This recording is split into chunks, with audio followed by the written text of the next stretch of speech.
Hi welcome all.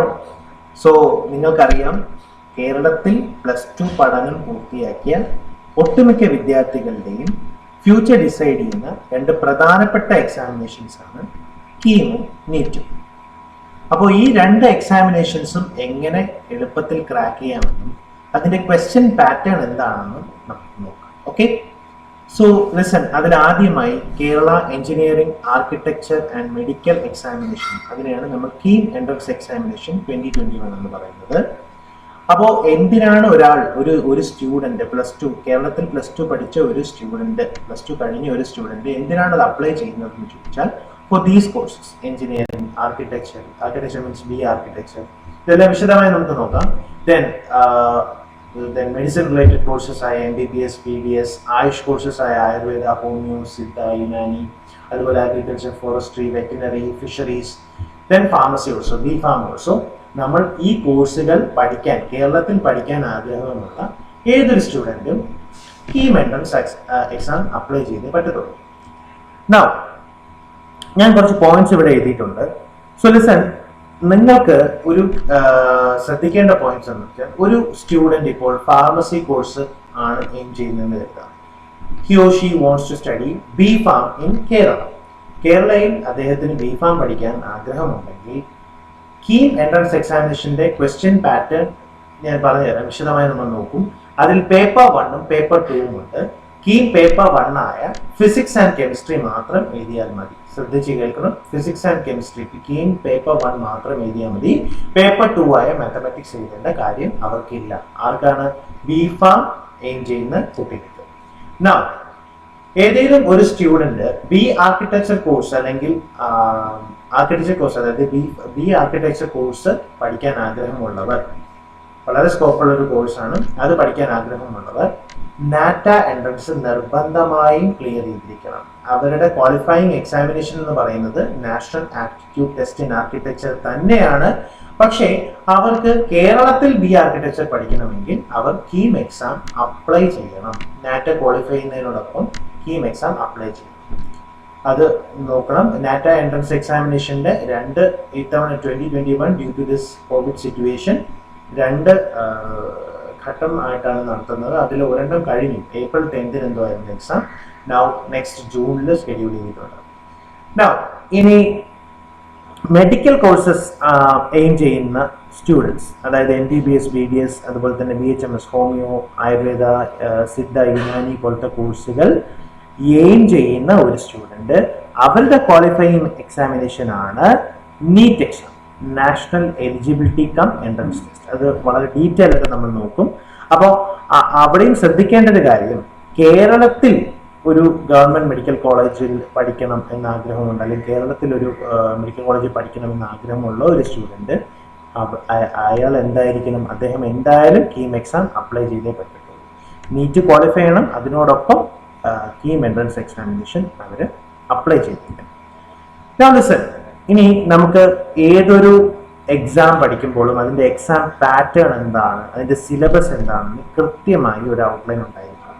അപ്പോൾ ഒരുവിധം എല്ലാ സ്റ്റുഡൻസും ഇപ്പോൾ കീം എൻട്രൻസ് എക്സാമിനേഷൻ പ്രിപ്പറേഷൻ തുടങ്ങി കഴിഞ്ഞിരിക്കുന്നു. പക്ഷേ അതിൻ്റെ ക്വസ്റ്റ്യൻ ഫോർമാറ്റ് എങ്ങനെ വരും, എന്താണ് അതിൻ്റെ ക്വസ്റ്റ്യൻ ഫോർമാറ്റ്, എന്താണ് അതിൻ്റെ ടൈം അലോട്ടഡ്, ഇതെല്ലാം അറിഞ്ഞിരിക്കും. ലിസൺ, കീം 2021 സോഫാർ ഇപ്പോഴത്തെ സിറ്റുവേഷൻ അനുസരിച്ച് 2020 വരെയും ചെയ്തിരുന്നത് 2 പേപ്പർ ആയിട്ടാണ്, പേപ്പർ 1, പേപ്പർ 2.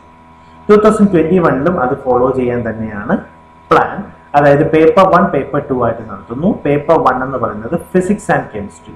അപ്പോൾ എഞ്ചിനീയറിംഗ് എക്സാമിനേഷൻസിനാണ് കൂടുതൽ പ്രാധാന്യം വരുന്നത്. അപ്പോൾ അതുകൊണ്ട് തന്നെ ഫിസിക്സിനായിരിക്കും കൂടുതൽ ഇമ്പോർട്ടൻസ്. അതുകൊണ്ട് 72 ക്വസ്റ്റ്യൻസ് ഫിസിക്സിൽ നിന്നും 48 ക്വസ്റ്റ്യൻസ് കെമിസ്ട്രിയിൽ നിന്നും ചോദിക്കുന്നതാണ് പതിവ്.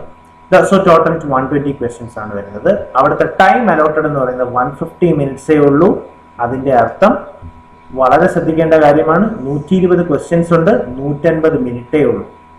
അപ്പോൾ അത് ആലോചിച്ച് നമുക്ക് അതിൻ്റെ ഡീറ്റെയിൽസ് എങ്ങനെയാണ് ടൈം മാനേജ്മെന്റ് നമുക്ക് നോക്കാം. ടോട്ടൽ മാർക്സ് എന്ന് പറയുന്നത് 480 ആണ്. കാരണം ഒരു ക്വസ്റ്റ്യന് 4 മാർക്കാണ്. സോ 120 ക്വസ്റ്റ്യൻസ് എന്ന് പറയുമ്പോൾ 120 × 4 ചെയ്യുമ്പോൾ 480 മാർക്സ് അവിടെ ലഭിക്കുന്നു.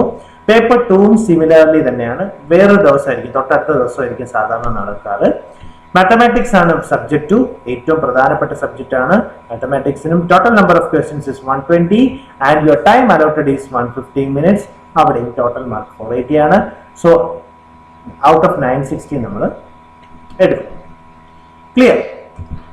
ഇനി കീം എക്സാമിന്റെ ഡീറ്റെയിൽസ് ആണ് നമ്മൾ അടുത്ത നോക്കാൻ പോകുന്നത്. നോർമലി എക്സാം കണ്ടക്ട് ചെയ്യുന്ന മോഡ് എന്ന് പറയുന്നത് ഓഫ്ലൈൻ മോഡ് തന്നെയാണ്. ഓഫ്ലൈൻ മോഡ് എന്ന് പറയുമ്പോൾ OMR എന്ന് പറയുന്ന ഒരു ആൻസർ ഷീറ്റ് ഉണ്ട്. അത് കുറച്ച് ഡീറ്റെയിൽ ആയിട്ട് നിങ്ങൾ പഠിക്കും. OMR ഷീറ്റിൽ നിങ്ങളുടെ ആൻസേഴ്സ് നിങ്ങൾ ബബിൾ ചെയ്യേണ്ടി വരും. ഫോർ എക്സാമ്പിൾ 5 ഓപ്ഷൻസ് ഉണ്ട്, ABCDE എന്ന്, അല്ലെങ്കിൽ 1 2 3 4 5 എന്നുണ്ടെങ്കിൽ ഇപ്പോൾ ഓപ്ഷൻ സി ആണെങ്കിൽ ആ ഓപ്ഷൻ സി ബബിൾ ചെയ്യുന്ന ആ ഒരു രീതിയാണ് ഇതുവരെയും നമ്മൾ കണ്ടക്ട് ചെയ്തുകൊണ്ടിരുന്നത്. We don't know what happens next. കാരണം ഇപ്പോഴത്തെ സിറ്റുവേഷൻ അനുസരിച്ച് ഇനി ഓഫ്ലൈൻ ആക്കാം, അല്ലെങ്കിൽ ലാസ്റ്റ് നിമിഷം എന്തെങ്കിലും മാറ്റണമെങ്കിലുള്ളൂ. പക്ഷേ ഒരു 95% എക്സാം ഓഫ്ലൈൻ മോഡിൽ തന്നെയാണ് നടത്തുന്നത്. ദെൻ നെഗറ്റീവ് മാർക്കിംഗ് എന്ന് പറയുന്നത് ഒരു വലിയ ഇമ്പോർട്ടൻറ്റ് ഫാക്ടറാണ്. അത് ഇച്ചിരി കഴിയുമ്പോൾ നിങ്ങൾക്ക് ഡീറ്റെയിൽ ആയിട്ട് ഞാൻ പറഞ്ഞുതരും. What is the importance of negative marking, അതൊരു ഹെഡിങ് ആയിട്ട് തന്നെ പറഞ്ഞു തരേണ്ടതുണ്ട്. സോ ശ്രദ്ധിക്കേണ്ട കാര്യം, എല്ലാ കറക്റ്റ് ആൻസറിനും 4 മാർക്ക് കിട്ടുകയും അതേസമയം ഓരോ റോങ് ആൻസറിനും 1 മാർക്ക് 1/4 മാർക്ക് അതായത് ഡിഡക്റ്റ് ആവുകയും ചെയ്യുന്നു. ആ ഡിഡക്ഷൻ എന്താണെന്ന് നിങ്ങൾക്ക് മനസ്സിലാവും. നെഗറ്റീവ് മാർക്കിംഗ് ഭയങ്കര ഇമ്പോർട്ടൻ്റ് ആണ്.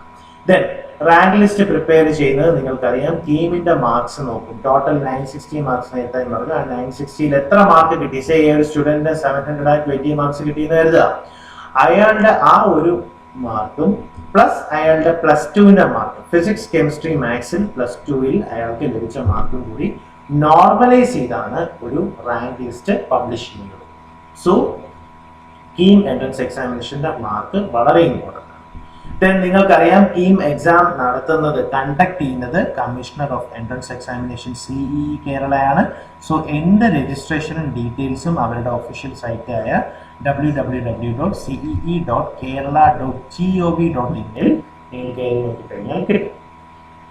ദെൻ ഞാനൊരു ജസ്റ്റ് ഒരു ക്വസ്റ്റ്യൻ എങ്ങനെ വരും, അല്ലെങ്കിൽ ക്വസ്റ്റ്യൻ പേപ്പറിന്റെ ഫ്രണ്ട് എന്താണെന്ന് കാണിക്കാൻ വേണ്ടി ഒരു സ്ക്രീൻഷോട്ട് ഇട്ടുന്നേ ഉള്ളൂ. നിങ്ങളുടെ പേപ്പർ 1 ഫിസിക്സ് ആൻഡ് കെമിസ്ട്രി 2020 ചോദിച്ചതാണ്. അതിലൊരു വെർഷൻ കോഡ് കാണും. നിങ്ങൾ OMR ഷീറ്റിലെ വെർഷൻ കോഡ് എഴുതേണ്ടി വരും. ദെൻ ക്വസ്റ്റ്യൻ ബുക്ക്ലെറ്റ് അല്ലെങ്കിൽ സീരിയൽ നമ്പർ കാണും, ഉറപ്പായിട്ടും അതിനകത്ത് കാണും. ദെൻ ടോട്ടൽ ടൈം അലോട്ടഡ് ഞാൻ പറഞ്ഞു 150 minutes. Number of questions is 120 and maximum marks is 480. ഇതൊക്കെ നിങ്ങൾക്കറിയാം. നിങ്ങളുടെ കാൻഡിഡേറ്റ് നെയിമും അതൊക്കെ ജസ്റ്റ് ഫിൽ ചെയ്യാൻ വേണ്ടി കാണും. പിന്നെ ഈ ഇൻസ്ട്രക്ഷൻസ് എല്ലാം കാണും. നിങ്ങൾ ബ്ലൂ അല്ലെങ്കിൽ ബ്ലാക്ക് ബോൾ പോയിന്റ് പെൻ വെച്ചായിരിക്കും മാർക്ക് ചെയ്യേണ്ടത്. അതെല്ലാം പിന്നത്തെ കാര്യം. ഇപ്പൊ നമുക്ക് എങ്ങനെ പ്രിപ്പയർ ചെയ്യാൻ നോക്കാം. ഞാൻ ജസ്റ്റ് ഒരു സ്ക്രീൻഷോട്ട് തന്നേ ഉള്ളൂ. എങ്ങനെ കീം എക്സാമിനേഷന്റെ ഫ്രണ്ട് പേജ് ഇരിക്കുമെന്ന് കാണാൻ വേണ്ടി. Mathematics also same. നെക്സ്റ്റ് ഞാൻ ഒരു ഔട്ട്ലൈൻ കൂടെ തരാം. നീറ്റ് എക്സാമിനേഷനെ പറ്റി ഒരു ഔട്ട്ലൈൻ കൂടെ, എന്താണ് ഇതിന്റെ എക്സാം പാറ്റേൺ എന്നും കൂടെ നമുക്ക് ഡിസ്കസ് ചെയ്തിട്ട് ഇത് രണ്ടും എങ്ങനെ പ്രിപ്പയർ ചെയ്യും എന്നുള്ളതാണ് പ്രധാനമായും നമ്മൾ നോക്കേണ്ടത്. So listen, national eligibility cum entrance test അഥവാ നീറ്റ് എക്സാമിനേഷൻ എന്ന് പറയുന്ന എക്സാം വളരെ പ്രധാനപ്പെട്ട എക്സാം. 2021 ഇപ്പോൾ August 1 അത് ഷെഡ്യൂൾ ചെയ്തിരിക്കുന്നത്. മാറ്റമോ ഇല്ലെന്ന് അറിയത്തില്ല. അത് നടത്തുന്നത് നാഷണൽ ടെസ്റ്റിംഗ് ഏജൻസി NTA ആണ്. അപ്പോൾ NTAയുടെ ഒഫീഷ്യൽ വെബ്സൈറ്റിൽ കയറി കഴിഞ്ഞാൽ ഡീറ്റെയിൽസ് എല്ലാം എപ്പോഴും കിട്ടുന്നതാണ്. ഞാൻ 2-3 പോയിന്റ്സ് പറയാം. It is mandatory to qualify NEET examination for the admission to UG medical courses in all medical institutions. അതായത് നിങ്ങൾക്ക് അത്യാവശ്യം ഇപ്പോൾ എയിംസിൽ അല്ലെങ്കിൽ ജിപ്പറിൽ പിന്നെ അതുപോലെ തന്നെ എവിടെയാണെങ്കിലും. ഇനി വേറൊരു കാര്യം പറയാം. ഒരു ഓവർസീസ് സിറ്റിസൺ ആണെന്ന് കരുതുക. അയാൾ ഒരു ഫോറിൻ യൂണിവേഴ്സിറ്റിയിൽ UG മെഡിക്കൽ കോഴ്സ് ചെയ്യാൻ ആഗ്രഹിക്കുന്നുവെങ്കിൽ അദ്ദേഹവും എന്ത് ചെയ്യണം? NEET examination, UG NEET examination qualify ചെയ്തേ മതിയാവത്തുള്ളൂ. സോ ഞാൻ നീറ്റ് എക്സാമിന്റെ ഇമ്പോർട്ടൻസ് മനസ്സിലാക്കാനാണ് ഇത് എഴുതിയിരിക്കുന്നത്. എന്താണ് UG മെഡിക്കൽ കോഴ്സസ് എന്നുള്ളത് ഞാൻ ഇവിടെ എഴുതിയിട്ടുണ്ട്.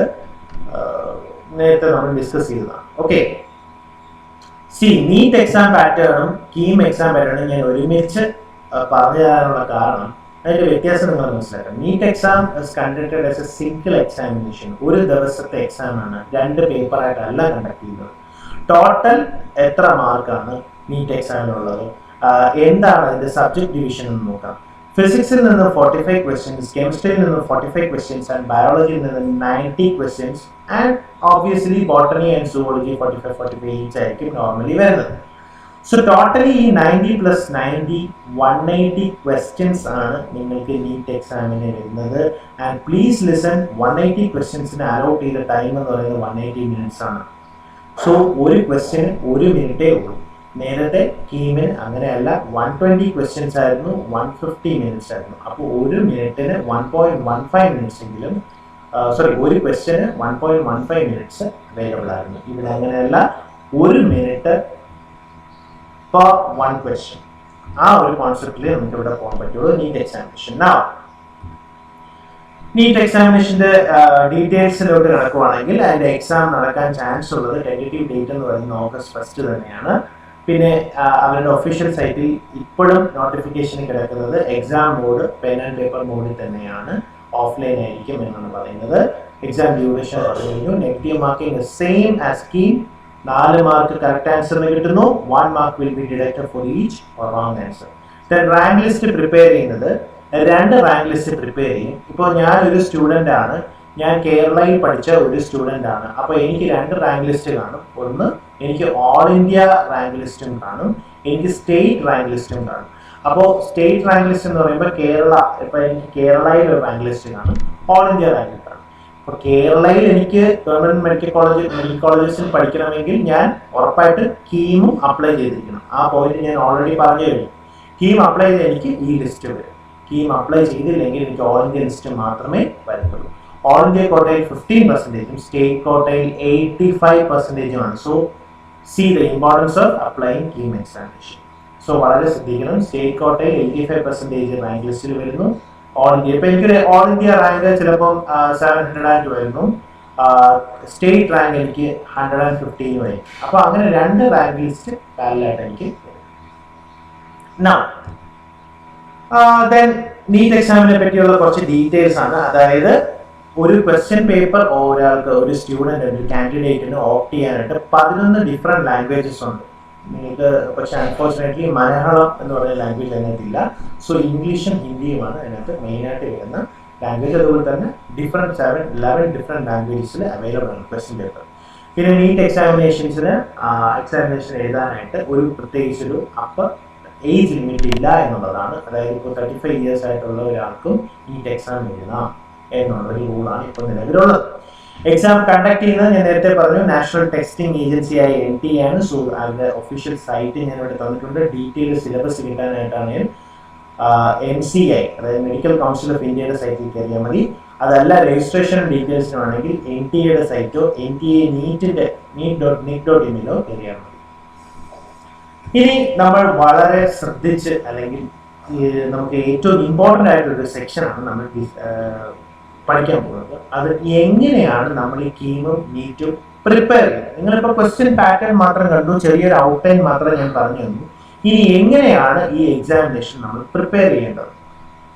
ലിസൺ, ഞാൻ കുറച്ച് ടിപ്സ് ആയിട്ട് ഓരോരോ പോയിന്റ്സ് ആയിട്ട് ഞാൻ എക്സ്പ്ലെയിൻ ചെയ്യാം. ആ പോയിന്റ്സ് എല്ലാം വളരെ കൃത്യമായി നോട്ട് ചെയ്ത് വെക്കണം. അതിലെ ഫസ്റ്റ് വൺ, എപ്പോഴും നിങ്ങൾക്കറിയാം സിലബസ് എന്ന് പറയുന്നത്, നിങ്ങൾ എല്ലാവരും സിലബസ് ഇപ്പം കണ്ടു കാണും, പാറ്റേൺ ഒക്കെ ഓൾറെഡി കണ്ടതായിരിക്കും. എന്നാലും ഞാൻ ഒന്നുകൂടെ പറഞ്ഞു തന്നേ ഉള്ളൂ. സിലബസ് എപ്പോഴും NCERT ടെക്സ്റ്റ് ബുക്കിനെ റിലേറ്റ് ചെയ്ത് തന്നെയാണ് സിലബസ് വരുന്നത്. നമ്മൾ പഠിക്കാൻ എളുപ്പത്തിൽ NCERT ടെക്സ്റ്റ് ബുക്സ് വായിക്കാൻ കുറച്ച് ബുദ്ധിമുട്ടായത് കാരണം നമ്മൾ പല ടെക്സ്റ്റ് ബുക്കുകളും യൂസ് ചെയ്യാറുണ്ട്. അത് ശരി തന്നെയാണ്. പക്ഷേ NCERT ടെക്സ്റ്റ് ബുക്കിന്റെ PDF-ഓ NCERT ടെക്സ്റ്റ് ബുക്കോ കയ്യിൽ മസ്റ്റായിട്ട് ഉണ്ടായിരിക്കണം. കാരണം അതാണ് നിങ്ങളുടെ സിലബസ് എന്ന് പറയുന്നത്. കീം എൻട്രൻസ് എക്സാമിനേഷനും നീറ്റും രണ്ടിനാണെങ്കിലും പക്കാ സിലബസ് എന്ന് പറയുന്നത് NCERT ടെക്സ്റ്റ് ബുക്ക് ഫോളോ ചെയ്തിട്ട് തന്നെയാണ് പ്രോബ്ലംസ് വരുന്നത്. സോ അപ്പോൾ NCERT ടെക്സ്റ്റ് ബുക്സ് എപ്പോഴും കയ്യിൽ വേണം. PDF അവൈലബിൾ ആണ്, ഇന്റർനെറ്റിലൊക്കെ അവൈലബിൾ ആണ്. ദെൻ നിങ്ങൾക്ക് ചിലരുടെ ഒരു നമ്മൾ കണ്ടുവരുന്ന ഒരു ട്രെൻഡ് എന്താണെന്ന് വെച്ചാൽ ഒരുപാട് റെഫറൻസ് ബുക്കുകൾ, ഇപ്പോൾ ഒരു 5-10 റെഫറൻസ് ബുക്ക് എടുത്ത് വെക്കും. ഫിസിക്സിന് ഒരു 5 എണ്ണം, കെമിസ്ട്രിക്ക് ഒരു 5 എണ്ണം. അത് ആക്ച്വലി ഒന്നാമത് ടൈം ഇല്ല, രണ്ടാമത്തെ കാര്യം ദാറ്റ് ഇസ് നോട്ട് കംഫർട്ടബിൾ. കാരണം ഓരോന്നിലും ഓരോന്നായിരിക്കും, ഓരോ രീതിയിലായിരിക്കും. So you try to select single simple and comfortable reference. ഒരെണ്ണം എടുക്കുക. ഫോർ എക്സാമ്പിൾ ഞാനിപ്പോൾ ഒരു ഫിസിക്സിന്റെ ഒരു ടെക്സ്റ്റ് ബുക്ക് സജസ്റ്റ് ചെയ്യുന്ന വാസിന്റെ വർഗീസ് ആന്റണി സെബാസ്റ്റ്യൻ എന്ന് പറയുന്ന ഒരു ടെക്സ്റ്റ് നോർമലി കേരളത്തിലെ കുട്ടികൾക്ക് പഠിക്കാൻ ഏറ്റവും എളുപ്പമുള്ള ഒരു ടെക്സ്റ്റ് ബുക്കായിട്ട് എനിക്ക് ഫീൽ ചെയ്തിട്ടുള്ളതാണ്. നിങ്ങൾക്ക് വേണമെങ്കിൽ ചെക്ക് ചെയ്ത് നോക്കാം. അതുപോലെ തന്നെ മാത്തമാറ്റിക്സിലാണെങ്കിൽ ആദ്യ ശർമ്മ ഏതെങ്കിലും ഒരെണ്ണം, ദിനേശ് ആവാം, കോംപ്രിഹെൻസീവ് ആവാം, നിങ്ങൾക്ക് കംഫർട്ടബിൾ ആയിട്ടുള്ള ഒരു റെഫറൻസ് ടെക്സ്റ്റ് ബുക്ക് വേണം. അപ്പൊ നിങ്ങളുടെ പ്രിപ്പറേഷൻ പ്രിപ്പയർ ചെയ്യാൻ തുടങ്ങുമ്പോൾ നിങ്ങളുടെ കയ്യിൽ 3 ഐറ്റംസ് ആണ് ഞാൻ പിന്നെ സജസ്റ്റ് ചെയ്യുന്നത്. ഒന്ന് NCERT ടെക്സ്റ്റ് ബുക്സ്, നിർബന്ധമായ NCERT ടെക്സ്റ്റ് ബുക്സ് കയ്യിലുണ്ടാവുക. ഏതെങ്കിലും ഒരു reference text book for each subject. മൂന്നാമത് നമ്മളിപ്പോൾ ഒരു BSc കോച്ചിങ്ങിന് പഠിക്കുന്ന ഒരാൾക്ക് റാങ്ക് ഫയൽ എപ്പോഴും കയ്യിൽ വേണം. അതേപോലെ നമ്മളൊരു എൻട്രൻസ് എക്സാമിനേഷൻ പ്രിപ്പയർ ചെയ്യുന്ന ഒരു കുട്ടിയുടെ കയ്യിൽ എപ്പോഴും പ്രീവിയസ് ഇയർ ക്വസ്റ്റ്യൻ പേപ്പറിന്റെ ഒരു റെഫറൻസ് ബുക്ക് ഉണ്ടെങ്കിൽ വളരെ നല്ലതാണ്. ഫോർ എക്സാമ്പിൾ IET പബ്ലിക്കേഷൻസിന്റെ ബുക്കോ അല്ലെങ്കിൽ ആരിഹന്റ് പബ്ലിക്കേഷന്റെ ബുക്കോ അത്യാവശ്യം നല്ലതായിട്ട് നമുക്ക് ഫീൽ ചെയ്തിട്ടുള്ള ബുക്കുകളാണ്. അപ്പോൾ നിങ്ങൾ ഈ റെഫറൻസ് ടെക്സ്റ്റ് ബുക്കിന്റെ ഗുണം ഞാൻ പറഞ്ഞുതരാം.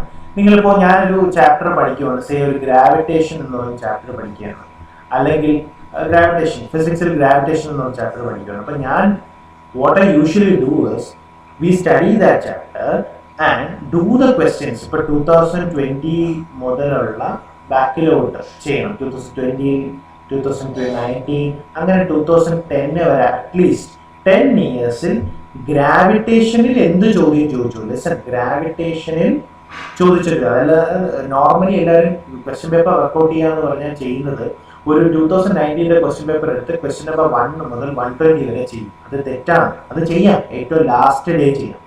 നിങ്ങൾ ഇപ്പോൾ പഠിക്കാനിരിക്കുമ്പോൾ ചെയ്യേണ്ടത് ആ ചാപ്റ്ററിൽ 2020 എന്ത് ചോദിച്ചിട്ടുണ്ട്, 2019 എന്ത് ചോദിച്ചിട്ടുണ്ട്, അങ്ങനെ നമ്മൾ ആ ചാപ്റ്ററിൽ 10 വർഷത്തെ ക്വസ്റ്റ്യൻ ചെയ്യണം. അതുപോലെ മാത്തമാറ്റിക്സിൽ ഇന്റഗ്രേഷൻ ആണ് പഠിക്കുന്നതെങ്കിൽ ഇന്റഗ്രേഷൻ എന്ന് പറയുന്ന ചാപ്റ്ററിൽ 2020 മുതൽ ബാക്കിലോട്ട് എന്തൊക്കെ ചോദ്യം ചോദിച്ചോ അത് ചെയ്ത് പഠിക്കണം. അപ്പൊ അത് നമ്മുടെ കയ്യിൽ വേണമെങ്കിൽ പ്രീവിയസ് ഇയർ ക്വസ്റ്റ്യൻ പേപ്പർ അടങ്ങിയ ഒരു ടെക്സ്റ്റ് ബുക്ക് കയ്യിലുണ്ടായിരുന്നാൽ വളരെ നല്ലതായിരിക്കും. Then setting up A proper time table.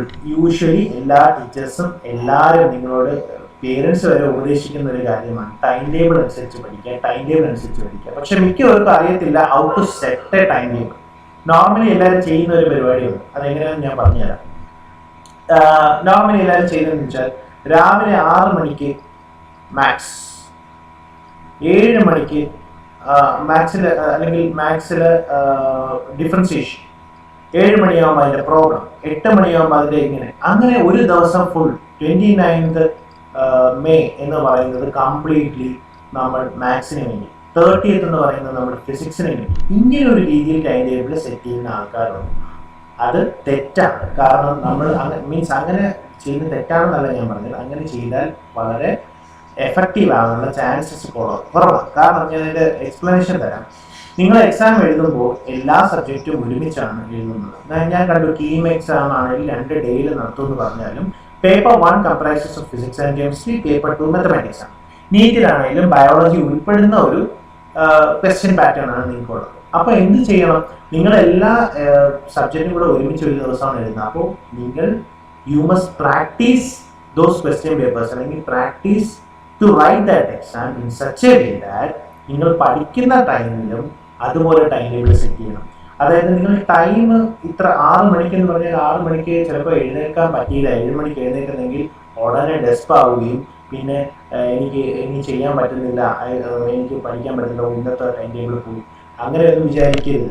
ഒരുവിധ എല്ലാ സ്റ്റുഡൻസിൻ്റെ ഒരു കുഴപ്പമാണ്. അങ്ങനെ വിചാരിക്കരുത്. നിങ്ങൾ ടൈം ഡിസൈഡ് ചെയ്യുക. അതായത് ഇപ്പോൾ 29th മെയ് ആണെങ്കിൽ 2 hours ഫോർ ഹൂം, അല്ലെങ്കിൽ ഫോർ വിച്ച് സബ്ജക്ട് എന്ന് പറഞ്ഞാൽ physics, 2 hours for mathematics and 2 hours for chemistry, അങ്ങനെ പ്രിപ്പയർ ചെയ്യും. 2 hours ഫോർ ബയോളജി. അങ്ങനെ ആണെങ്കിൽ ഇപ്പോൾ നീറ്റും കൂടെ ഉള്ളവരാണെങ്കിൽ ഇത് 4 ഇങ്ങനെ പ്രിപ്പയർ ചെയ്യാം. എന്നിട്ട് അത് ഒന്ന് റീകളക്ട് ചെയ്യാനുള്ള ടൈമായിട്ട് കുറച്ച് ടൈം കൊടുക്കാം.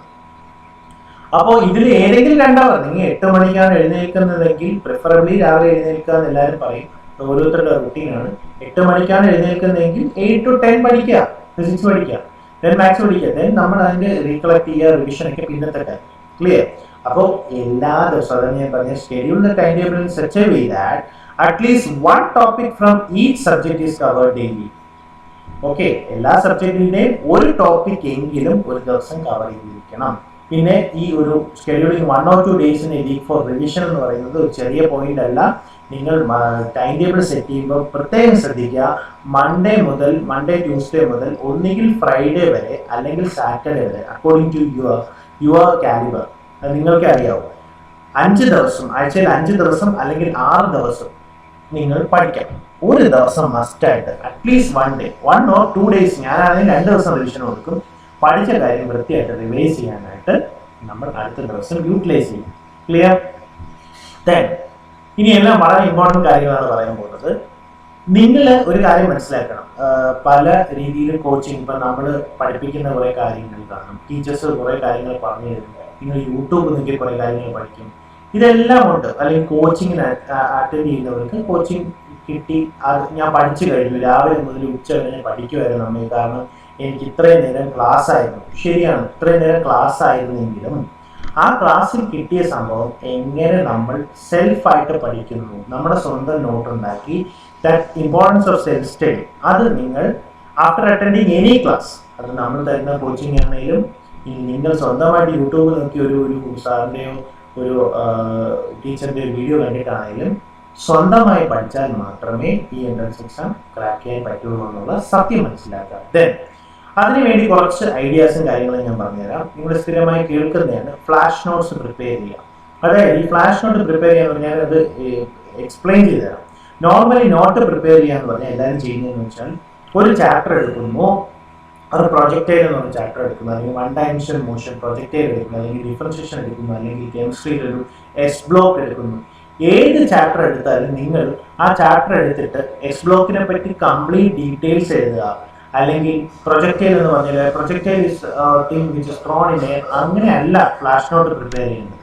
പ്രൊജക്ടൈൽ എന്നാണ് എഴുതുന്നതെങ്കിൽ ആ പ്രൊജക്ടൈൽ ചാപ്റ്ററിൽ ഏറ്റവും പ്രധാനപ്പെട്ട, അതിന് 2 ഉദ്ദേശങ്ങളാണുള്ളത്.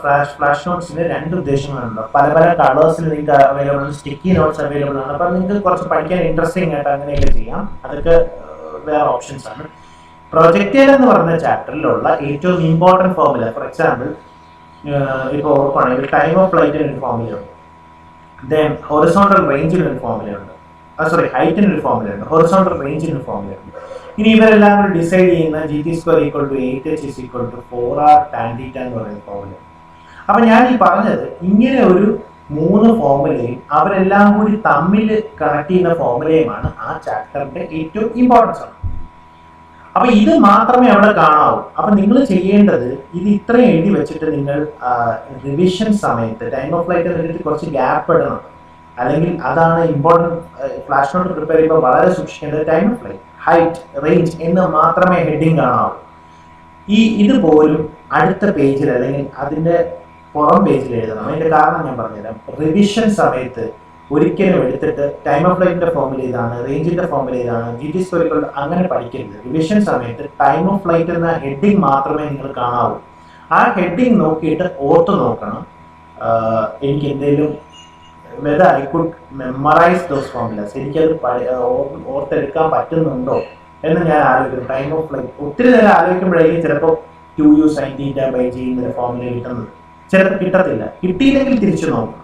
അപ്പോൾ നമ്മുടെ മനസ്സിനെ ചലഞ്ച് ചെയ്ത്, അതായത് നമുക്ക് നമ്മുടെ മെമ്മറി പവറിനെ, കറക്റ്റായിട്ട് പറയുന്നത് നമ്മുടെ മെമ്മറി പവറിനെ ചലഞ്ച് ചെയ്ത് പഠിക്കാനായിട്ട് ഒരു നോട്ട് പ്രിപ്പയർ ചെയ്യുക. അതാണ് ഫ്ലാഷ് നോട്ട്.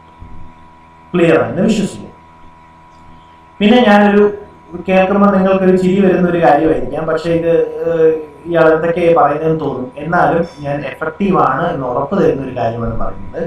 ചില ഡെഫിനിഷൻസും കോൺസെപ്റ്റും ഫോർമുലയൊക്കെ നിങ്ങളുടേതായ വോയിസിൽ, കാരണം നമ്മൾ പറയുന്ന കാരണം നമ്മുടെ ചെവിയിലോട്ട് കയറി ഒരാൾ പറഞ്ഞു തരുന്ന ഒരു എഫക്റ്റാണ് ഇവിടെ വരുന്നത്. നമ്മുടെ വോയിസിൽ റെക്കോർഡ് ചെയ്യുക. അതും എല്ലാം ചെയ്യരുത്. ഈ ഫ്ലാഷ് നോട്ടിൽ പ്രിപ്പയർ ചെയ്ത കുറച്ച് കാര്യങ്ങൾ, time of flight 2u sin θ/g, GT², അതേപോലെ തന്നെ differentiation, derivative of sin x cos x ന്റെ derivative -sin x tan x ന്റെ sec²x. അപ്പോൾ ആ ഒരു ഐഡിയ, ബയോ ഒക്കെ നല്ലപോലെ പഠിക്കാം. ബയോളജി, കെമിസ്ട്രി ഓൾസോ നല്ലപോലെ പഠിക്കാം. എന്താണ് സാൻമേയേഴ്സ് റിയാക്ഷൻ, ഇന്ന സംഭവത്തിന് ഇന്നതിലോട്ട് കൺവേർട്ട് ചെയ്യുന്നു, വുഡ്സ് ഫെറ്റിക് റിയാക്ഷൻ ഇന്നതിലോട്ട് കൺവേർട്ട്. അപ്പോൾ ദാറ്റ് കൺവേർഷൻ, ഓർഗാനിക് കെമിസ്ട്രി, ഇപ്പോൾ അതുപോലെ തന്നെ ബയോളജിയിൽ എക്കോളജി പഠിക്കാൻ ഒരു ടോപ്പിക്. അപ്പോൾ ഇത് നമ്മുടെ വോയിസ് റെക്കോർഡർ ആപ്പ് ഫോണിൽ അവൈലബിൾ ആണ്. എന്നിട്ട് നമ്മൾ ഹെഡ്സെറ്റ് വെച്ച് അത് പീസ്ഫുള്ളി എപ്പോഴേലും റീകളക്ട് ചെയ്യുക എല്ലാ ഡേയും. ജസ്റ്റ് പാട്ട് കേൾക്കുന്നതിൻ്റെ കൂട്ടത്തിൽ നമുക്ക് ചെയ്യാമെന്നുള്ള ഒരു കാര്യമേ ഉള്ളൂ. അത് എഫക്റ്റീവ് ആണ്, ട്രൈ ചെയ്ത് നോക്കുക. പിന്നെ വളരെ ശ്രദ്ധിക്കേണ്ട കാര്യം, സിലബസ് നിങ്ങൾക്ക് തരും. എല്ലാ ടീച്ചേഴ്സും വളരെ ആത്മാർത്ഥമായിട്ട് കുറേ ടോപ്പിക്സ് നിങ്ങളെ പഠിപ്പിക്കും. ആ പഠിപ്പിച്ച് കഴിയുമ്പോൾ ആ കോൺസെപ്റ്റുകൾ തമ്മിലുള്ള സിമിലാരിറ്റി ഡിഫറൻസ് നിങ്ങൾ മനസ്സിലാക്കിയിട്ട് അത് ഒരുമിച്ച് പഠിക്കാൻ ശ്രമിക്കണം. ക്ലബ് ചെയ്ത് പഠിക്കുക. Club those portions. ഞാൻ എക്സാമ്പിൾ പറയാം. ഫിസിക്സിൽ എനിക്കിപ്പോൾ ഓർമ്മ വന്ന എക്സാമ്പിൾസ് ആണ് ഞാൻ എഴുതിയിരിക്കുന്നത്. ഫിസിക്സിൽ ഇലക്ട്രിക് ഫീൽഡ് എന്ന് പറയുന്ന കോൺസെപ്റ്റും മാഗ്നറ്റിക് ഫീൽഡ് എന്ന് പറയുന്ന കോൺസെപ്റ്റും ഇത് രണ്ട് ചാപ്റ്ററിലാണ്. ഇലക്ട്രോസ്റ്റാറ്റിക്സ് എന്ന് പറയുന്ന +2 പഠിച്ച ആദ്യത്തെ ചാപ്റ്ററും മാഗ്നറ്റിക് എഫക്ട് ഓഫ് കറണ്ട് എന്ന് പറയുന്ന 3rd ചാപ്റ്ററും തന്നു. ഇത് ഫസ്റ്റ് ചാപ്റ്ററിൽ 3rd ചാപ്റ്ററിലാണ് എടുക്കുന്നത്, +2. അപ്പോൾ നിങ്ങൾ ചെയ്യേണ്ടത് ഇലക്ട്രിക് ഫീൽഡ് പഠിക്കും, മാഗ്നറ്റിക് ഫീൽഡ് പഠിക്കും, ക്ലബ് ചെയ്യുക. ഇത് രണ്ടും കുറേ കോൺസെപ്റ്റ് എന്നാണ്. ഇവിടെ ഇലക്ട്രിക് ഫ്ലക്സ് എന്ന് പറയുന്നു, ഇവിടെ മാഗ്നറ്റിക് ഫ്ലക്സ് എന്ന് പറയുന്നു. ക്ലിയർ? അപ്പോൾ ഒരുപാട് കാര്യം ഇവിടെ E.A ആയിരിക്കും, ഇവിടെ B.A ആയിരിക്കും. അപ്പോൾ ഇവിടെ area of cross section same തന്നെ. ഇത് electric field, intensity of electric field എന്ന് പറയും, ഇത് മാഗ്നറ്റിക് ഇൻഡക്ഷൻ. അപ്പോൾ ആ ഡിഫറൻസ് മനസ്സിലാക്കി പഠിക്കുക. അപ്പോൾ നമുക്ക് പെട്ടെന്ന് ഓർമ്മ നിൽക്കും. ദെൻ ഫിസിക്സ് എന്ന് പറയുന്ന സബ്ജക്റ്റിനകത്ത് തെർമോഡൈനാമിക്സ്, ഹീറ്റ് ആൻഡ് തെർമോഡൈനാമിക്സ് ഉണ്ട്, +1 പഠിക്കാനുണ്ട്. അതുപോലെ തന്നെ കെമിസ്ട്രിയിൽ തെർമോഡൈനാമിക്സ് പഠിക്കാനുണ്ട്. ഒരുപാട് ടോപ്പിക്കൊന്നും ക്ലബ് ചെയ്യാൻ പറ്റത്തില്ല, എന്നാലും പറ്റുന്ന ടോപ്പിക്ക്, സിമിലാരിറ്റി ഉള്ള ടോപ്പിക്സ് എല്ലാം ഒരുമിച്ച് പഠിക്കാൻ ശ്രമിക്കുക. അതുപോലെ തന്നെ ഡിഫറൻസിയേഷൻ, ഇന്റഗ്രേഷൻ, മാത്തമാറ്റിക്സിൽ ഡിഫറൻസിയേഷൻ പഠിച്ചിട്ട് പ്രോബബിലിറ്റി പഠിച്ചിട്ടല്ല പിന്നെ ഇന്റഗ്രേഷൻ പഠിക്കാൻ. ഡിഫറൻസിയേഷൻ പഠിക്കുകയാണെങ്കിൽ അതിന്റെ കൂട്ടത്തിൽ കാൽക്കുലസിലെ നെക്സ്റ്റ് ഇമ്പോർട്ടൻറ്റ് സംഭവമായി ഇന്റഗ്രേഷൻ പഠിച്ചിരിക്കണം. കാരണം ഇന്റഗ്രേഷൻ എന്ന് പറയുന്നത് ആന്റി ഡെറിവേറ്റീവ് ആണ്. ഞാനിത് പറയാൻ കാരണം നിങ്ങളുടെ ഒരു ഹൗ ടു തിങ്ക് അല്ലെങ്കിൽ വേ ടു തിങ്ക് ആണ് ഞാൻ പറഞ്ഞിരുന്നത്. ദെൻ ഇത് ഞാൻ എക്സ്പ്ലെയിൻ ചെയ്തു. പ്രീവിയസ് ഇയർ ക്വസ്റ്റ്യൻസ് ഓരോ ചാപ്റ്ററിൽ നിന്നും അത് പഠിച്ചതിന് ശേഷം ചെയ്യണം എന്നുള്ളത് ഞാൻ പറഞ്ഞു. ഏത് ചാപ്റ്ററാണ് എടുക്കുന്നത് അതിന്റെ പ്രീവിയസ് ഇയർ ക്വസ്റ്റ്യൻ. ബയോളജി ഒരു ചാപ്റ്റർ എടുത്തു, ആനിമൽ കിങ്ഡം, അതിന്റെ പ്രീവിയസ് ഇയർ ക്വസ്റ്റ്യൻ, അതിൽ 10 വർഷം ചോദിച്ചു അത് ചെയ്യണം. Learn a topic in such a way that you could teach that topic to anyone. കാരണം ഇപ്പൊ നിങ്ങൾക്ക് ടൈം ഉണ്ട്. ഇപ്പോൾ ഒരു കോവിഡ് സിറ്റുവേഷൻ ആണ്, ഇപ്പോഴും നിങ്ങളുടെ ഒരു അവസ്ഥ ഇതാണ്. ഒരുപാട് അത്യാവശ്യം ടൈം ഉണ്ട്. എക്സാംസ് ഒക്കെ എപ്പോൾ കണ്ടക്ട് ചെയ്യുമെന്ന് അറിയാതിരിക്കുന്ന ഒരു സിറ്റുവേഷൻ ആണ്. അപ്പോൾ ശ്രദ്ധിക്കേണ്ട കാര്യം, ആ ടൈമിൽ നിങ്ങളൊരു സംഭവം പഠിച്ചാൽ അത് നിങ്ങൾക്ക് അറിയാവുന്നുള്ള അല്ലെങ്കിൽ ഏറ്റവും ഒരു കാര്യങ്ങൾ പറഞ്ഞ് എക്സ്പ്ലെയിൻ ചെയ്ത് കൊടുക്കാൻ ബുദ്ധിമുട്ടുള്ള, ഏറ്റവും മോശമായ സ്റ്റുഡൻറ്റ്, അങ്ങനെ കാണണ്ട, ഏറ്റവും പഠിക്കാൻ ബുദ്ധിമുട്ടുള്ള ഒരാൾക്ക് എങ്ങനെ പറഞ്ഞു കൊടുക്കും, എങ്ങനെ പഠിപ്പിക്കും എന്ന് ആലോചിച്ച് നിങ്ങൾ ആ ടോപ്പിക്ക് ലേൺ ചെയ്യാൻ ശ്രമിക്കണം. അപ്പോൾ ഒരിക്കലും അത് മാറ്റത്തില്ല. ഇപ്പോൾ ഒരു സ്റ്റുഡൻറ്റ് അവൻ എത്ര പറഞ്ഞാലും മനസ്സിലാകില്ല. അപ്പോൾ അവനെ എങ്ങനെ മനസ്സിലാക്കിപ്പിക്കും? ആ രീതി പഠിച്ചാൽ നമ്മൾക്ക് അത് ഗുണമേ ചെയ്യുള്ളൂ. പറ്റുമെങ്കിൽ ആരെങ്കിലും ഒക്കെ പഠിപ്പിച്ചു കൊടുക്കണം, നിങ്ങളുടെ ഫ്രണ്ട്സ്. ദെൻ അവസാനമൊന്നും അങ്ങനെ പഠിക്കാൻ പറ്റത്തില്ല. അവസാനമൊക്കെ നമുക്ക് ഇന്ന വന്നാൽ ഇന്നേ ചെയ്യും, അങ്ങനെ പഠിക്കാനേ പറ്റത്തുള്ളൂ. തുടക്കത്തിൽ you can learn in such a way that you could teach that topic to anyone else. Then topic weightage അനുസരിച്ച് തന്നെ പഠിക്കണം. അതായത് ഇപ്പം ചില ചാപ്റ്റേഴ്സ് കൃത്യമായി ഓർക്കുന്നില്ല. ഇപ്പം മാത്തമാറ്റിക്സ് എടുക്കുകയാണെങ്കിൽ മാത്തമാറ്റിക്കൽ റീസണിങ്, അല്ലെങ്കിൽ ഫിസിക്സ് എടുക്കുകയാണെങ്കിൽ എലക്ട്രോമാഗ്നറ്റിക് വേവ്സ്, അങ്ങനെ കുറച്ച് ചാപ്റ്റേഴ്സ് ഉണ്ട്. വെയിറ്റേജ് ഭയങ്കര കുറവാണ്. അതായത് അതിൽ നിന്നും അധികം എക്സാമിന് ക്വസ്റ്റ്യൻസ് വരത്തില്ല. അപ്പോൾ അത് ആദ്യമേ പഠിച്ചുകൊണ്ടിരിക്കരുത്. അതേസമയം electrostatics, current electricity, integration, differential equation, ഇതൊക്കെ പ്രോബബിലിറ്റി, ഇതെല്ലാം സ്ഥിരം ചോദിക്കുന്ന ടോപ്പിക്കാണ്. അപ്പോൾ ആ വെയിറ്റേജ് അറിയണമെങ്കിൽ പ്രീവിയസ് ഇയർ ക്വസ്റ്റ്യൻസ് തന്നെയാണ് നമ്മൾ നോക്കി പഠിക്കേണ്ടത്. ദെൻ ഞാൻ നേരത്തെ എക്സ്പ്ലെയിൻ ചെയ്തു. നിങ്ങളുടെ മെമ്മറി പവർ പീരിയോഡിക്കൽ ആയിട്ടുള്ള പക്ക റിവിഷൻ കാരണം അറ്റ്ലീസ്റ്റ് 1 in a week വെച്ച് നിങ്ങളുടെ മെമ്മറി പവറിനെ ചലഞ്ച് ചെയ്തുകൊണ്ടിരിക്കണം. ഫ്ലാഷ് നോട്ട് പ്രിപ്പയർ ചെയ്യുന്ന അതിനാണ്. മെമ്മറി പവർ ചലഞ്ച് ചെയ്യുക എന്ന് പറഞ്ഞാൽ റിവിഷൻ ചെയ്യുന്നതിൻ്റെ ഒരു ഏറ്റവും വലിയ തെറ്റ് ഞാൻ പറഞ്ഞുതരാം. റിവിഷൻ ചെയ്യാൻ വേണ്ടി എടുക്കും. സൺഡേ എനിക്ക് റിവിഷനാണ്, ബുക്ക് എടുക്കുന്നു, നേരെ മറിച്ച് നോക്കുന്നു. അപ്പോഴേക്കും റിവിഷൻ ആദ്യം ഞാൻ പഠിച്ചത് ഒരു ടോപ്പിക്കാണ്, ഓസിലേഷൻ ആൻഡ് വേവ്സ് ആണ്. ഓസിലേഷൻ എടുക്കും, ഓസിലേഷനെ പറ്റി എല്ലാം ഒന്നുകൂടെ പഠിക്കുന്നു. തെറ്റ്. റിവിഷൻ അങ്ങനെയല്ല, ഒന്നും കൂടെ പഠിക്കുന്നതിനല്ല റിവിഷൻ എന്ന് പറയുന്നത്. റിവിഷൻ എന്ന് പറയുന്നത് you revise your subjects in such a way that you challenge your memory power. അതായത് ഓസിലേഷൻസ് ആൻഡ് വേവ് എന്ന ഹെഡിങ് മാത്രമേ ഉള്ളൂ. എന്തൊക്കെ ഞാൻ ഓസിലേഷൻ പഠിച്ചു, ഫസ്റ്റ് പോയിന്റ് ഉണ്ട്, സെക്കൻഡ് പോയിന്റ് ഉണ്ട്, തേർഡ് പോയിന്റ്. ഇലക്ട്രോമാഗ്നറ്റിക് ഇൻഡക്ഷൻ എടുക്കും. അപ്പം നമ്മൾ ഓർമ്മ വരണം, whenever there is a change in magnetic electric flux link. അപ്പോൾ നമ്മൾ ആ ടോപ്പിക്ക് എന്താണോ നമ്മൾ പറയുന്നത് അത് ഇങ്ങനെ നമുക്ക് കണ്ടിന്യൂ ചെയ്ത് കിട്ടിക്കൊണ്ടിരിക്കണം. ദെൻ മോക്ക് ടെസ്റ്റ് പ്രാക്ടീസ് ചെയ്യുക എന്നുള്ളത് വളരെ ഇമ്പോർട്ടൻ്റ് ആണ്. നമ്മൾ കോച്ചിങ്ങിന് നിങ്ങൾക്ക് ഒരുപാട് മോക്ക് ടെസ്റ്റുകൾ കിട്ടും. അത് നന്നായി പ്രാക്ടീസ് ചെയ്യണം. അതുപോലെ തന്നെ ഈ നിങ്ങൾക്ക് നീറ്റ് എക്സാമിനേഷന് വേണ്ടി നിങ്ങൾക്ക് മോക്ക് ടെസ്റ്റ് അവൈലബിൾ ആണ്. അവരുടെ ഒഫീഷ്യൽ വെബ്സൈറ്റിൽ NTA തന്നെ ഡെവലപ്പ് ചെയ്ത നാഷണൽ ടെസ്റ്റ് അഭ്യാസ് എന്ന് പറയുന്ന ഒരു ആപ്പ് ഉണ്ട്. അത് നിങ്ങളുടെ പ്ലേ സ്റ്റോറിലും ആപ്പിൾ സ്റ്റോറിലൊക്കെ അവൈലബിൾ ആണ്. അത് ഡൗൺലോഡ് ചെയ്ത് മോക്ക് ടെസ്റ്റ് അറ്റൻഡ് ചെയ്യാൻ ശ്രമിക്കുക. അപ്പോൾ നിങ്ങൾക്ക് ആ എക്സാമിനെ പറ്റിയൊരു ഔട്ട്ലൈൻ കിട്ടും. ഇനി നിങ്ങൾക്കറിയാം, ഏറ്റവും കൂടുതൽ നമ്മൾ സ്വയമായിട്ട് നമുക്ക് ഡിസ്ട്രാക്ഷൻ വരുന്നത് വേറെ ആരും ഉപദേശിക്കുന്നതല്ല, നമുക്കറിയാം. നമ്മൾ പഠിക്കാനിരിക്കുമ്പോൾ എത്രത്തോളം നമ്മൾ സോഷ്യൽ മീഡിയ ഡിസ്ട്രാക്ഷൻസ് അനുഭവിക്കുന്നു എന്നുള്ളത്.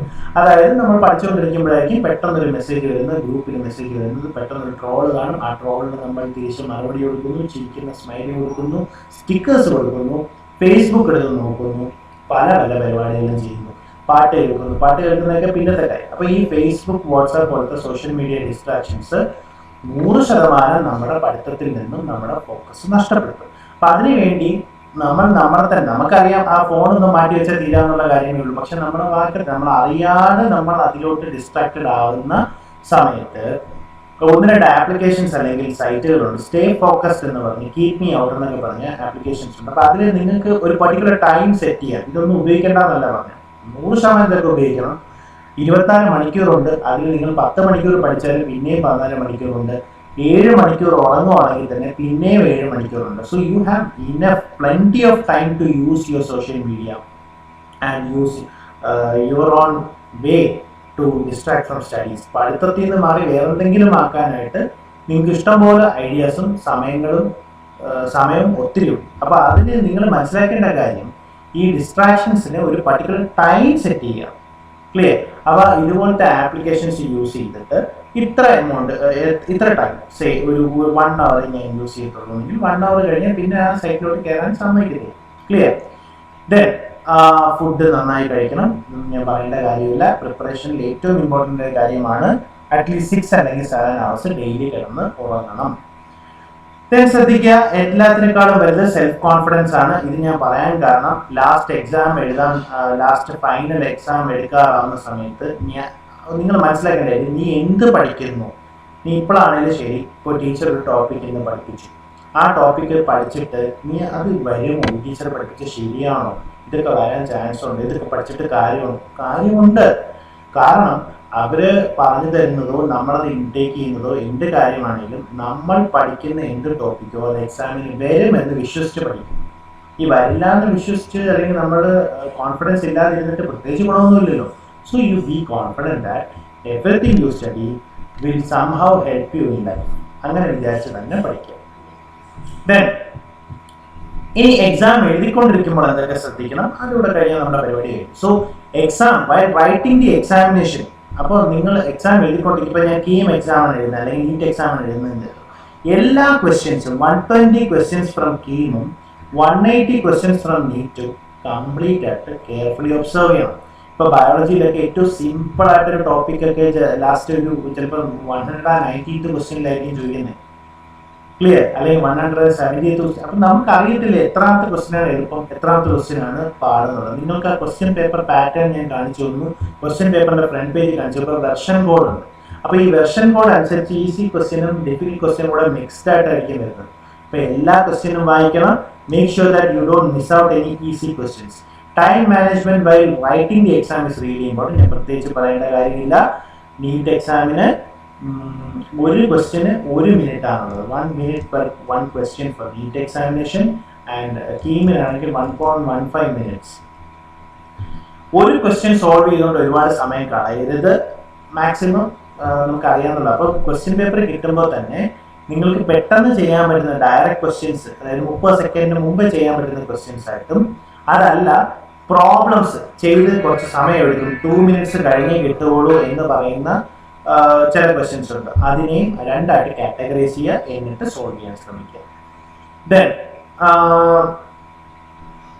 Then answers of some questions can be obtained by closely observe. അത് വളരെ ഇമ്പോർട്ടൻ്റ് ആയിട്ടുണ്ട്. അതായത് നിങ്ങൾ ഓപ്ഷൻസ് നോക്കുക. ഓപ്ഷൻസ് നോക്കുമ്പോൾ ABCDE എന്ന് പറഞ്ഞ ഓപ്ഷൻസ് വരുമ്പോൾ നിങ്ങൾ ശ്രദ്ധിക്കേണ്ട കാര്യം, ഇതിനകത്ത് ചില ക്വസ്റ്റ്യൻസ് കാണുമ്പോൾ തന്നെ അറിയാം ആ എന്തായാലും ഇന്റൻസിറ്റി ഓഫ് ഇലക്ട്രിക് ഫീൽഡ് 0 ആവില്ല എന്ന് പറഞ്ഞാൽ 0 ആവില്ല എന്നറിയാമെങ്കിൽ ഓപ്ഷൻ എ 0 ആയിരിക്കും, അതാവില്ല എന്നറിയാം. ഇ എന്ന് പറയുന്ന ചിലപ്പം ഇൻഫിനിറ്റി ആയിരിക്കും, ഇൻഫിനിറ്റി ആവില്ല എനിക്കറിയാം. ഡി എന്ന് പറയുന്നത് എന്തായാലും, അല്ലെങ്കിൽ ഇപ്പോൾ പ്രോബബിലിറ്റി ഒരു ക്വസ്റ്റ്യൻ മാത്സിൽ പറയാം, അതാണ് കുറച്ച് എളുപ്പമാണ്. പ്രോബബിലിറ്റിയുടെ ക്വസ്റ്റ്യൻ 0ക്ക് താഴെ വരത്തില്ല, നെഗറ്റീവ് ആകത്തില്ല. അപ്പൊ നെഗറ്റീവ് ഒരു ഓപ്ഷൻ തന്നാൽ അത് കട്ട് ചെയ്ത് കളയണം. Probability can never be greater than 1 എന്ന് നമുക്കറിയാം, 1ൽ കൂടുതലാവില്ല എന്നറിയാം. പ്രോബബിലിറ്റിയുടെ വാല്യൂ 3.43 ആകത്തില്ല എന്നറിയാം. പിന്നെ രണ്ട് ഓപ്ഷനേ ഉള്ളൂ, ബിയും സിയും.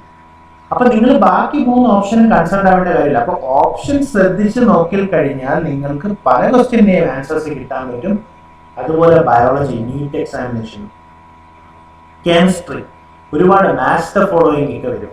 ബയോക്കാണ് കൂടുതൽ വരുന്നത്. മാത്സ് ദ ഫോളോയിങ് വരുമ്പോൾ വളരെ ഇതിലോട്ട് മാച്ച് ആവില്ലെന്ന് അറിയാം. അപ്പോൾ ഓപ്ഷൻ ശ്രദ്ധിക്കുക, വളരെ സുന്ദരമായിട്ട് ആൻസർ ചെയ്യാൻ പറ്റും. അത് ശ്രദ്ധിച്ച് ചെയ്യുക. Then please don't mark the answer blindly without even reading the question properly. അറിയാലോ, നെഗറ്റീവ് മാർക്കിങ്ങിന്റെ ഇമ്പോർട്ടൻസ് നിങ്ങൾക്ക് ഞാൻ പ്രത്യേകം പറയേണ്ട കാര്യമില്ല. കണ്ണു മടച്ച് കുത്തുക, കറക്കി കുത്തുക എന്നുള്ള പരിപാടി. നിങ്ങൾ ഒരുപാട് കഥകൾ കേട്ടിട്ടായിരിക്കും പഠിക്കാനിരിക്കുന്നത്. നിങ്ങളുടെ ചേട്ടന്മാരോ ചേച്ചിമാരോ പറയുവാണ്, എൻ്റെ ഒരു കൂട്ടുകാരനുണ്ടായിരുന്നു, ചുമ്മാ കറക്കി കുത്തി കീം കിട്ടി. അതെല്ലാം വെറുതെ പറയുന്നതാണ്. ഈ ചുമ്മാ കറക്കി കുത്തി കീം കിട്ടുക എന്ന് പറഞ്ഞാൽ ചിലപ്പോൾ 1,00,000 പേര് എടുത്താൽ അതിൽ ഒരാൾക്കായിരിക്കും കിട്ടുന്നത്. നിങ്ങൾ അങ്ങനത്തെ ലോട്ടറി എടുക്കുന്ന പോലത്തെ ഒരു പരിപാടിയാണ്. അതുകൊണ്ട് അങ്ങനെ ഒരു പ്രവണതയിലോട്ട് പോകരുത്. പോയി ചുമ്മാ കറക്കി കുത്തിയാൽ ഡിസ്ക്വാളിഫൈ എന്ന് പറയുന്ന DQ എന്ന് അടിച്ചിങ്ങി വരും. ഡിസ്ക്വാളിഫൈഡ് ആയി കഴിഞ്ഞാൽ കേരളത്തിൽ ഒരു എഞ്ചിനീയറിംഗ് കോളേജിലും അഡ്മിഷൻ കിട്ടത്തില്ല. അത് വളരെ ശ്രദ്ധിക്കണം. ഇനി നിങ്ങൾ രസകരമായ കാര്യം, ക്വാളിഫൈ ചെയ്യാനായിട്ട് വെറും 10 മാർക്കാണ് ആവശ്യം. You see 120 questions is there for your team examination, where the total mark is 480 marks. 480 mark നിങ്ങൾക്ക് ഉണ്ട്. അതിൽ 10 മാർക്ക് കിട്ടിയ ഒരു സ്റ്റുഡൻറ്റ് ക്വാളിഫൈ ആകും. എന്നാലും ഒരു 10% ഒരു 15% എടുത്ത സ്റ്റുഡൻറ്റ് വിൽ ബി ഡിസ്ക്വാളിഫൈഡ്. അപ്പൊ നിങ്ങൾ അവരുടെ റേഞ്ച് ഒന്ന് ആലോചിച്ച് നോക്കുക. അവർക്ക് പഠിക്കാൻ കഴിവില്ലാത്തതുകൊണ്ടല്ല, ഇതുകൊണ്ടാണ്. ഈ നെഗറ്റീവ് മാർക്കിങ് നിങ്ങൾ തോന്നും കിട്ടിയാൽ 4 മാർക്കല്ലേ സാറേ, പോയാൽ 1 മാർക്കല്ലേ. തെറ്റ്. പോയാൽ 5 മാർക്കല്ലേ പോകുന്നത്. കിട്ടേണ്ടിയിരുന്ന, ശരിയായാൽ കിട്ടേണ്ടിയിരുന്ന 4 നെഗറ്റീവ് ആയുള്ളതൊന്നും പോയാൽ 5 മാർക്കാണ് പോകുന്നത്. അത് നിങ്ങൾ ഓർക്കുന്നില്ല. അപ്പോൾ നെഗറ്റീവ് മാർക്കിംഗ് എന്ന് പറയുന്നത് ഈ 1 മാർക്കിന്റെ ഡിഫറൻസിൽ ആയിരങ്ങളോളം റാങ്കുകളാണ് അങ്ങോട്ടും ഇങ്ങോട്ടും മാറ്റം വരുന്നത്. ക്ലിയർ? അപ്പൊ ഡിസ്ക്വാളിഫൈഡ് എന്ന് പറഞ്ഞ ഒരു രീതിയിലോട്ട് ചിന്തിക്കേ വേണ്ട. 10 മാർക്ക് കിട്ടണമെങ്കിൽ വെറും 3 ക്വസ്റ്റ്യൻ, ഈ 120ൽ 3 ക്വസ്റ്റ്യൻ അറിഞ്ഞാൽ 10 മാർക്ക് കിട്ടും. നിങ്ങൾ അതിന് 10 മാർക്ക് കിട്ടാൻ പഠിക്കണമെന്നല്ല ഞാൻ പറഞ്ഞത്. ബട്ട് നെഗറ്റീവ് മാർക്കിംഗ് എന്ന് പറയുന്നത് എപ്പോഴും വളരെ സൂക്ഷിക്കേണ്ട ഒരു കാര്യമാണ്. Then you have your KEAM examination. ഞാൻ എഴുതി, remember we have only 150 minutes to solve 120 question. അത് ശ്രദ്ധിക്കണം. പിന്നെ KEAM examination പ്രത്യേകിച്ച് പ്രോബ്ലംസ് ചെയ്യുമ്പോൾ വളരെ സൂക്ഷിക്കണം. നിങ്ങൾ സ്റ്റെപ്സ് കെയർ ചെയ്യണമെന്ന കാര്യമില്ല. ഏറ്റവും ലാസ്റ്റ് ആൻസേഴ്സ് കിട്ടുക എന്നുള്ളതാണ്. അതാണ് ഈ KEAM എക്സാമിന്റെ പ്രത്യേകത. സ്റ്റെപ്സിന്റെ ആവശ്യമില്ല. നീറ്റ് എക്സാമിനേഷൻ ഇതുപോലെ തന്നെയാണ്. 1 മിനിറ്റേ ഉള്ളൂ. ബയോളജി ക്വസ്റ്റ്യൻസ് ആദ്യം ചെയ്യാൻ ശ്രമിക്കുക, കാരണം ടൈം സേവ് ചെയ്യാൻ പറ്റും. ബയോ ക്വസ്റ്റ്യൻസ് ഈസിയാണ്. നന്നായി ടെക്സ്റ്റ് ഫോളോ ചെയ്ത് കഴിഞ്ഞാൽ, എൻഷയർ ടെക്സ്റ്റ് ഫോളോ ചെയ്ത് കഴിഞ്ഞാൽ ബയോ ക്വസ്റ്റ്യൻസ് വളരെ ഈസി ആയിരിക്കും. സോ ഇത്രയും കാര്യങ്ങളാണ് നിങ്ങളുടെ പ്രിപ്പറേഷനിൽ നിങ്ങൾക്ക് പറഞ്ഞു തരാനുള്ളത്. സോ ഞാൻ ഈ പറഞ്ഞ പോലെ ഫോളോ ചെയ്ത് കഴിഞ്ഞാൽ 100% നിങ്ങൾക്ക് എൻട്രൻസ് എക്സാമിനേഷൻസ് ക്രാക്ക് ചെയ്യാൻ പറ്റും. Thank you so much.